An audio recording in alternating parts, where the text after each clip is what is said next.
नमस्कार, मैं हेमंत कुमार। आप देख रहे हैं RAD न्यूज।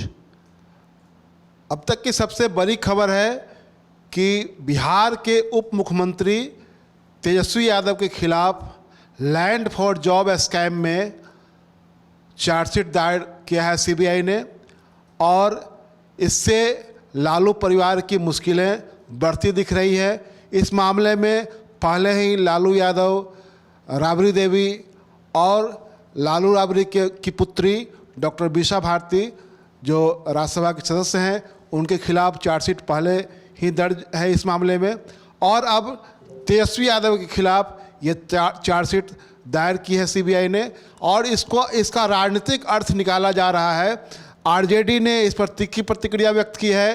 राजद के प्रवक्ता चित्तरंजन गगन ने कहा है कि विपक्ष की एकता को देख करके BJP और नरेंद्र मोदी की सरकार घबरा गई है, बौखलाई हुई है, और इस बौखलाहट में आकर के तेजस्वी यादव के खिलाफ चार्जशीट दाखिल किया गया है, जबकि जांच में उनके खिलाफ कुछ पाया नहीं गया था। इसके बावजूद चार्जशीट किया गया है और यह राजनीतिक रूप से परेशान करने की कार्रवाई है।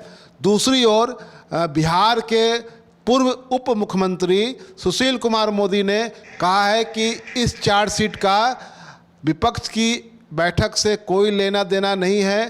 पहले ही इस मामले में लालू प्रसाद और राबड़ी देवी के खिलाफ और उनकी पुत्री मीसा भारती के खिलाफ चार्जशीट दायर किया था CBI ने, और अब जो सप्लीमेंट्री चार्जशीट दाखिल किया गया है उसमें तेजस्वी यादव का भी नाम है, और जो बाकी जो लालू यादव और राबड़ी देवी के बारे में जो कुछ और तथ्य छूट गए थे उसको इस सप्लीमेंट्री में जोड़ा गया है, ऐसा मीडिया की रिपोर्ट में कहा जा रहा है। तो ये जो नया घटनाक्रम है कि आप देख रहे हैं कि उधर महाराष्ट्र में अजीत पवार NCP छोड़ करके BJP के साथ सरकार में चले गए, वहाँ उप मुख्यमंत्री बन गए। उसके पहले ये खबर आ रही थी कि अजीत पवार के खिलाफ ED कार्रवाई कर सकती है।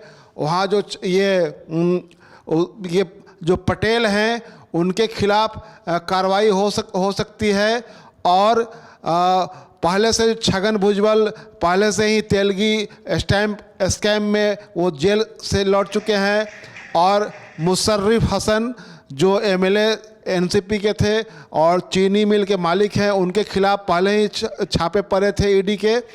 तो ये कहा जा रहा था कि ये लोग ED का दबाव बनाया गया, उसके बाद ये लोग उधर चले गए। दूसरी ओर बिहार के बारे में ये कहा जा रहा था कि बिहार में वही महाराष्ट्र वाला पूरा फार्मूला, महाराष्ट्र की तर्ज पर ही ये बिहार में उलटफेर, सियासी उलटफेर होने वाला है। तो सियासी उलटफेर होने से पहले ये जो घटना हुई है, जो चार्जशीट जो दाखिल की है CBI ने, तो ये माना जा रहा है, अनुमान लगाया जा रहा है कि ये एक तरह से उस दिशा में बढ़ाया गया कदम है, राजनीतिक दबाव बनाने की कोशिश चल रही है, ऐसा कहा जा रहा है।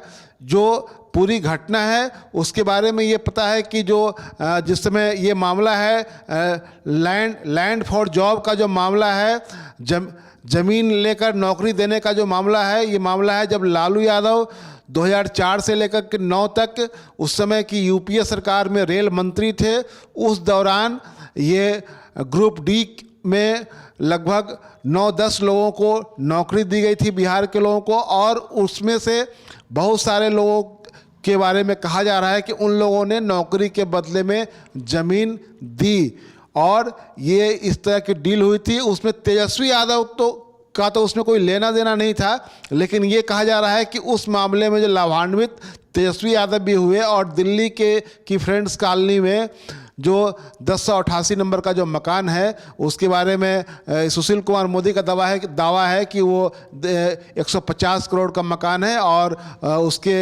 उसका जो मालिकाना जो है वो तेजस्वी यादव से जुड़ी हुई एक कंपनी है, उसके पास में है। तो ये पूरा जो नया घटनाक्रम जो बिहार में अभी सामने आया है, ये बिहार के सियासी गलियारों में काफ़ी हलचल है। और अभी थोड़ी देर पहले, 1-1.5 घंटे पहले नीतीश कुमार पर लिखित किताब नीतीश कुमार अंतरंग दोस्तों की नज़र से इसका विमोचन लालू यादव ने किया पटना के अशोक कन्वेंशन हॉल में। और लालू यादव ने उस किताब के विमोचन के दौरान पूरी तरह राजनीतिक वो भाषण था उनका, उन्होंने अपने भाषण में कहा कि देश टूटने की ओर जा रहा है, देश टूटने के कगार पर है और नरेंद्र मोदी जो इस देश के प्रधानमंत्री हैं वो चौतरफा चारों तरफ वो डाका डाल रहे हैं। लोकतंत्र और संविधान इस देश का खतरे में है।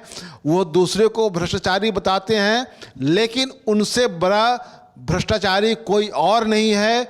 एक तरफ जिसको भ्रष्टाचारी कहते हैं उसको सरकार में शामिल करते हैं, उसको उप मुख्यमंत्री बनाते हैं। तो लालू यादव ने एक तरह से बीजेपी पर और नरेंद्र मोदी पर सीधा हमला किया और राजनीतिक अटैक करते हुए उन्होंने कहा कि ये लोग लोकतंत्र और संविधान के लिए खतरा बने हुए हैं। जो राम रहीम के बंदे हैं उनके बीच में नफरत फैलाना चाहते हैं। तो इसी पूरा सियासी माहौल जो है वो गर्म है।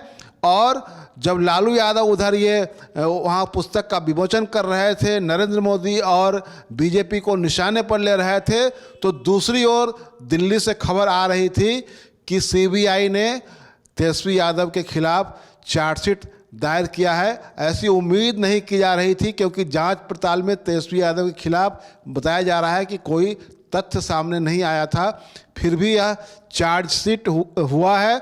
और आरजेडी ने इसको राजनीतिक रूप से प्रेरित बताया है। विपक्ष की बैठक से जो विपक्षी दलों की जो एकजुटता हो रही है बीजेपी के खिलाफ, नरेंद्र मोदी के खिलाफ, उस बैठक से घबरा करके, उस मुहिम से घबरा करके, बौखला करके उठाया गया कदम बताया है और कहा है कि ईडी, सीबीआई और आईटी का इस्तेमाल विपक्षी लोगों को दबाने के लिए नरेंद्र मोदी की सरकार कर रही है, भाजपा कर रही है और यह इस देश में चलने नहीं दिया जाएगा। नीतीश कुमार को, तेजस्वी यादव को अविलंब मंत्रिमंडल से बर्खास्त करना चाहिए क्योंकि भ्रष्टाचार से जुड़े मामले में आज राज्य के उप मुख्यमंत्री पर सीबीआई ने चार्जशीट फाइल कर दिया है। मैं नीतीश जी को याद दिलाना चाहूँगा, जब लालू यादव पर चारा घोटाले में चार्जशीट फाइल हुई थी उस समय नीतीश कुमार उनकी पार्टी ने यही मांग की थी कि लालू यादव को बर्खास्त किया जाए। तो नीतीश जी अब तो आप राज्य के मुख्यमंत्री हैं, आप कहते हैं कि भ्रष्टाचार से कोई समझौता नहीं करेंगे। तो जब भ्रष्टाचार से जुड़े एक मामले में जो रेलवे की नौकरी के बदले जमीन लिखवाने का मामला है, इसमें आपके सहयोगी जिनको आपने अपना उत्तराधिकारी घोषित किया है वो चार्जशीटेड हो गए हैं, तो क्या अभी भी आप उनको संरक्षण देंगे या आप अविलंब उनको मंत्रिमंडल से बर्खास्त करेंगे? तो फिलहाल इतना ही। आगे और क्या होता है हम अपडेट देते रहेंगे। हमारा यह वीडियो अगर आपको पसंद आया हो तो इसे लाइक करें, सब्सक्राइब करें, फेसबुक पर फॉलो करें और यूट्यूब पर सब्सक्राइब करें। धन्यवाद।